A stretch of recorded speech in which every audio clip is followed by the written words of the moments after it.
Sejak Anies menjadi gubernur Jakarta, saya sudah mengira bahwa dia tidak bisa kerja.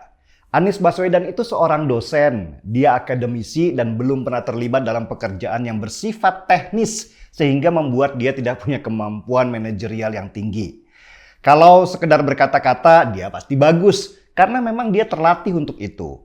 Tapi untuk bekerja nanti dulu. Karena dalam pekerjaan yang menggerakkan ribuan orang dengan dana yang sangat besar, apalagi dalam birokrasi sebesar Pemprov DKI, dibutuhkan kecakapan khusus, ketelitian, kemampuan manajerial, dan ketegasan.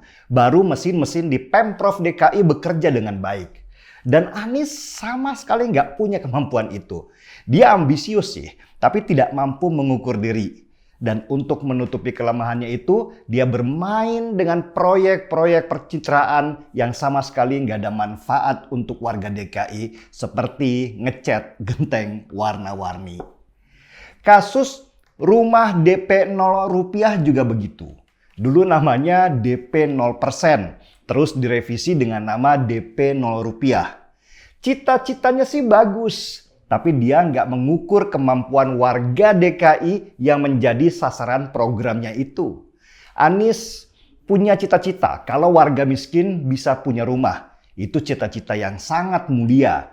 Tapi ibarat orang yang sedang lapar, dia pengen langsung kasih ikannya, bukan kasih kail dan umpan supaya orang itu bisa usaha sendiri.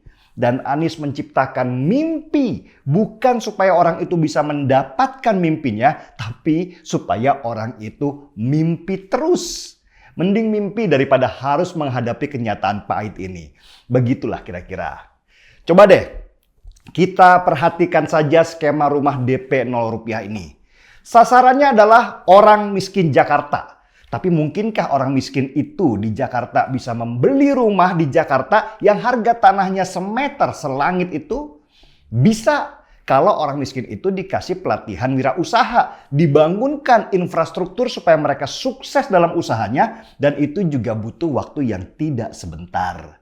Panjang prosesnya.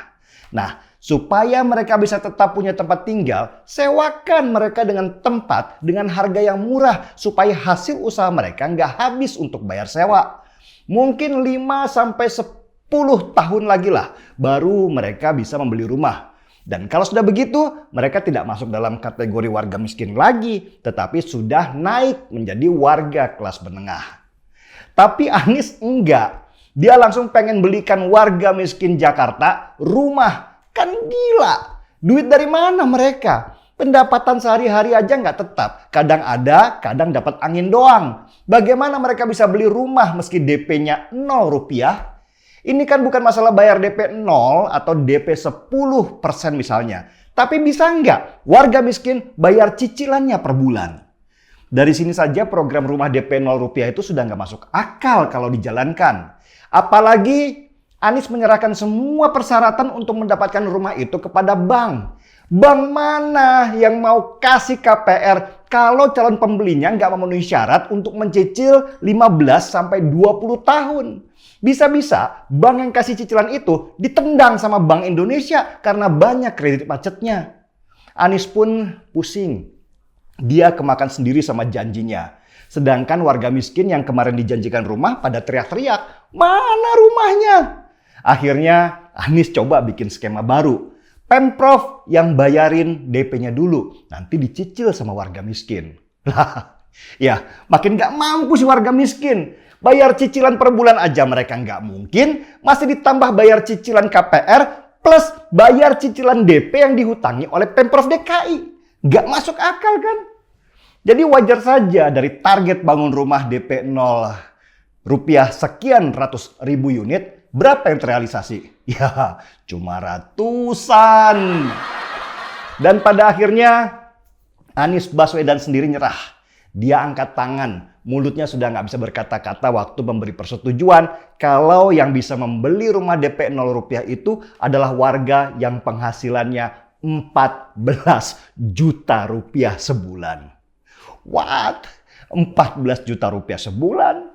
Itu bukan warga miskin dong, tapi sudah warga kelas menengah.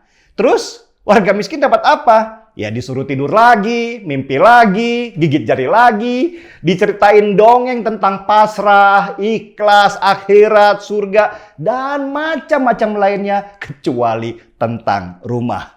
Biar warga miskin lupa dan gak nagih-nagih janjinya.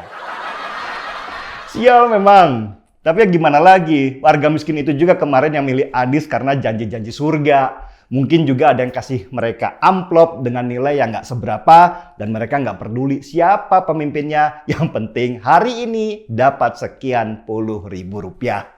Akhirnya nasib mereka ya gitu-gitu aja karena nggak punya niat untuk mengubah takdirnya.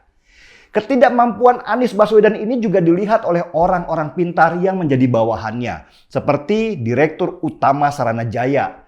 Karena sering sekali ngerjain proyek di ibu kota, si Dirut ini tahu lubang-lubang mana yang bisa ditambal supaya uang di rekening pribadinya nambah. Salah satunya dengan cara markup harga tanah. Dia kerjasama dengan sebuah perusahaan yang berperan sebagai penjual. Padahal perusahaan ini juga nggak ngeluarin uang. Mereka hanya kasih DP saja ke pemilik tanah dengan harga yang disepakati oleh mereka 1 juta per meter misalnya.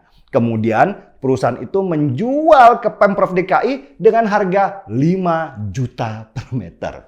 Gile kan selisihnya? Harga yang saya sebut tadi itu hanya ilustrasi ya. Karena korupsinya dari selisih harga jual itu ternyata besar sekali. Para koruptor itu bisa untung ratusan miliar rupiah. Itu baru dari satu tanah. Padahal masih banyak tanah lainnya mereka mainkan dengan cara seperti itu. Nilainya bisa T, saudara-saudara. Pertanyaannya, apakah mungkin si Dirut main sendirian dengan dana ratusan miliar rupiah itu? Gak mungkin kali ya. Kalau melihat budaya kita dalam korupsi, biasanya selalu berjamaah. Dan ada proses bagi-bagi. Karena kalau ada yang gak dibagi, proyek itu pasti gak bakalan goal. Dan dananya pasti ditahan. Karena itu saya yakin banyak yang akan terlibat dalam kasus ini. Dengan catatan loh ya, KPK juga netral dan tidak berpihak. Nah, pertanyaannya, apakah Anies Baswedan, sang gubernur Jakarta, akan kena jaring juga?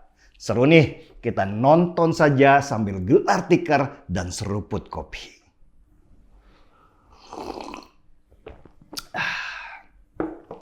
Markisut, mari kita usut.